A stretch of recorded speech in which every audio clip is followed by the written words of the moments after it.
Tumepata kukutana na mwalimu wa pili katika kipindi hiki cha makambi na mwisho wa makambi haya yanapoelekea kuhitimishwa kesho. Tumekutana na mwalimu wa kwanza ambaye ni mwenyeji wa hili kambi. Sasa tunaenda kukutana na mwalimu mgeni atueleze experience yake katika makambi haya aliyoweza kukutana nayo. Habari mwalimu? Salama, kwema. Kwema, sio kwako? Namshukuru Mungu. Kwa majina unaweza kujitambulisha? Kwa majina naitwa Mwalimu Samuel Evarist Samueli. Natokea kanisa la Boko SJ Church, mtaa wa Tegeta, field ya ECF. Nafurahi kufahamiana na wewe. Naona ni wajina wangu tumekutana leo. Hasa mwalimu, tulikuwa tunaomba utupe uzoefu, yani changamoto, uzoefu uliokutana nao katika eneo lako geni, na pia nahisi ni kanda tofauti kabisa na ya kwako. Uzoefu niliokutana nao ni mkubwa. Kwanza kuna mambo mazuri ambayo nimekutana nao tofauti na kanisani au mtaa naokaa mimi. Huku ni mkoa wa Pwani ambapo yenyewe wanakambika watoto, laya watoto wanakambika, alafu na makambi yao ni ya wazi kabisa yanayofanyika nje. Lakini pia jambo la pili nimejifunza kwamba watoto huku wakishakambika basi wanakuja kwa wingi kwa wakati katika kuhudhuria vipindi tofauti na makambi ya mjini. Wenyewe pia wanakuja lakini kwa kuchelewa. Wao hawakambiki katika kambi, ila wanakuja tu na kuondoka. Lakini kikubwa nilichojifunza huku, watoto kuwahi na kujifunza kwa wakati.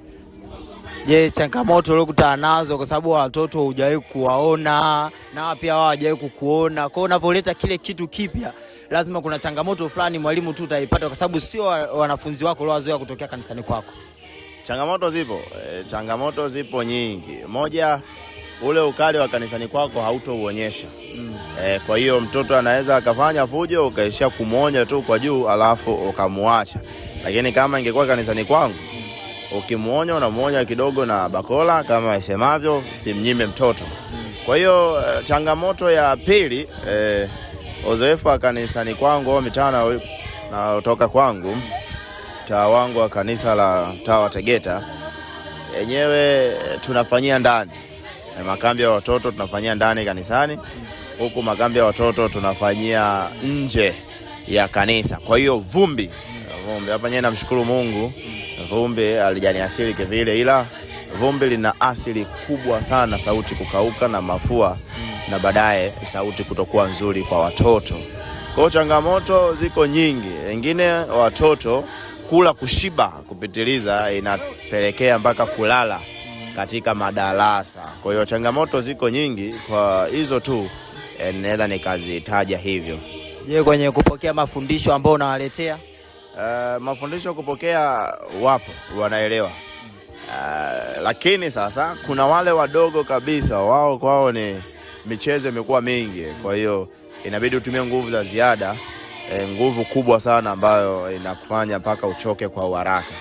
Lakini sasa na wenyewe wazazi, changamoto wanasema wazazi kutokuwepo huku, maana mtoto mdogo yeye inabidi awe naye na kuleta usikivu na kukaa naye pamoja. Kwa hiyo hapo changamoto inakuwa ni kwa wazazi. Sasa wazazi inabidi kambi lijalo waweze kuja na watoto wao kushiriki kwa pamoja katika kambi la watoto, ili mradi mtoto anapoleta fujo yeye yupo na ana uwezo wa kumtuliza, kuliko mwalimu yuko mbele badala kufundisha. Kazi yake kubwa, acha kelele, tulia wewe, haifai. Ni hivyo tu. Nashukuru. Tunategemea Jumamosi tutakuwa na vipindi vizuri, tutaviona kwa watoto walivyoweza kuwafundisha ndani ya wiki nzima. Tunamshukuru Mungu. Kwa sasa hivi tutajiandaa tu hapa kwa ajili ya kupeleka taarifa. Mwongozo unasema sasa hivi tupeleke taarifa kwa wakubwa, sio programu ya maigizo mengi.